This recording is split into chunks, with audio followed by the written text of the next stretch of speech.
In this video, I'm going to be going step by step on how to change the engine oil in this 2014 GMC Terrain. It's basically going to be the same thing as the Chevrolet Equinox as well.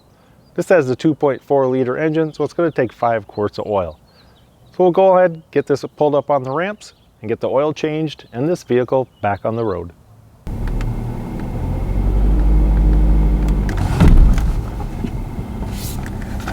We need to go ahead and pop the hood.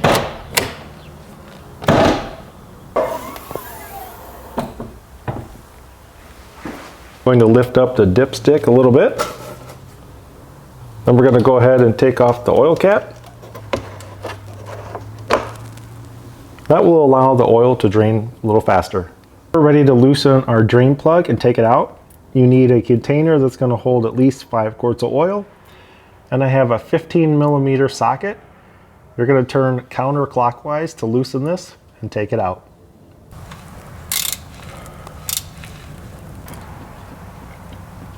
We're going to go ahead and let all that oil drain till it's barely coming out, and then we're going to reinstall the oil drain plug. Waiting for the oil to drain, I'll go over what the filter is. This is a Purolator 1. This is a synthetic oil filter, good for up to 15,000 miles. It's PL15436.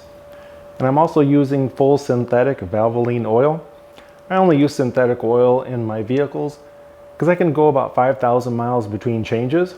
It has less wear and tear on your motor, and it improves your gas mileage. Once your oil has come to a trickle, go ahead and reinstall your drain plug. We're going to go ahead and tighten that up. If you don't have a torque wrench, once you get it about finger tight or where it starts to get snug, it's just going to be about a quarter turn past snug. Now comes the fun part, is changing the oil filter, which is right there. You see that plastic housing? That's where your oil filter is. If you locate your dipstick, it's going to be about 3.5 inches towards the engine firewall. It's right there.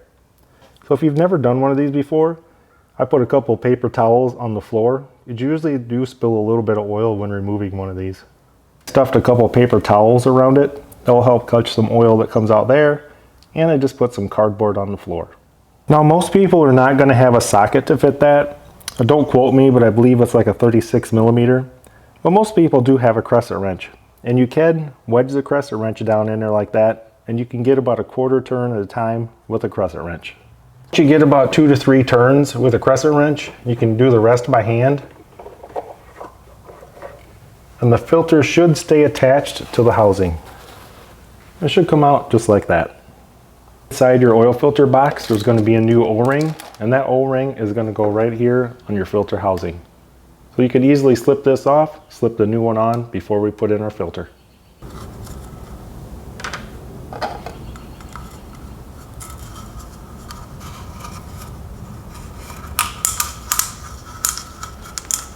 Just make sure it's all the way down in that groove and not resting on any threads. Take your new filter, turn it upside down, just push it straight into the housing. You'll feel it clip into place. Give it a little tug, make sure it doesn't come out.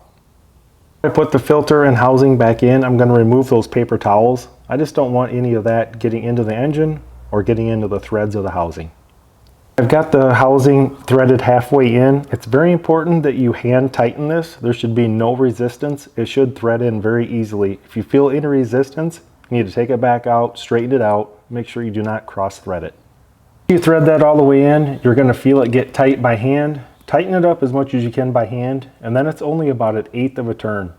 You don't want to tighten this too tight, you will crack the housing. Now before you go dumping oil into your engine right away, double check and make sure you put that oil drain plug in and you tighten it up. Now it's time to fill the oil.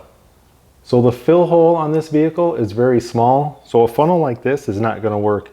You need to have a funnel with a spout on it that's only about 3/4 of an inch in diameter to go down into the fill hole. All you're going to want is something more like this, very small diameter.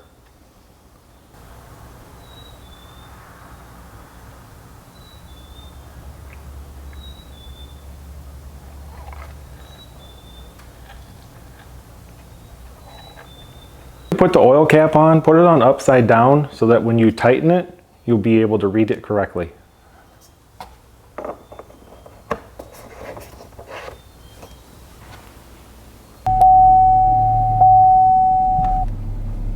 With the vehicle on level ground, go ahead and take the dipstick, wipe it clean, reinsert it all the way down the oil drain tube, pull it back out, and check the oil level.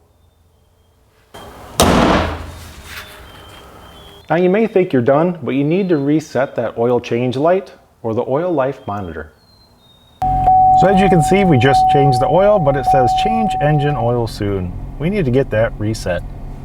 Insert the key, turn it to the run position, and now on your accelerator, you're going to push it all the way to the floor 3 times within 5 seconds. So you go 1, 2, 3.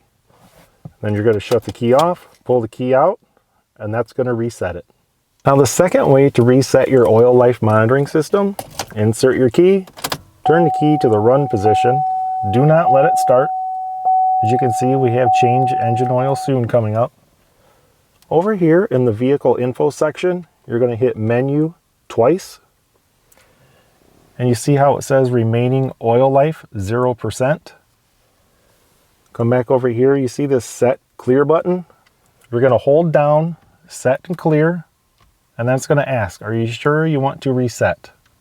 Arrow up to yes, hit set and clear. And now you just reset your oil life to 100%. Now your vehicle is ready to hit the road. Congratulate yourself by changing your own engine oil, filter, and resetting your oil life monitoring system. You saved yourself a lot of time and money and learned a little bit about your vehicle. Hope you guys enjoyed this video, and thanks for watching.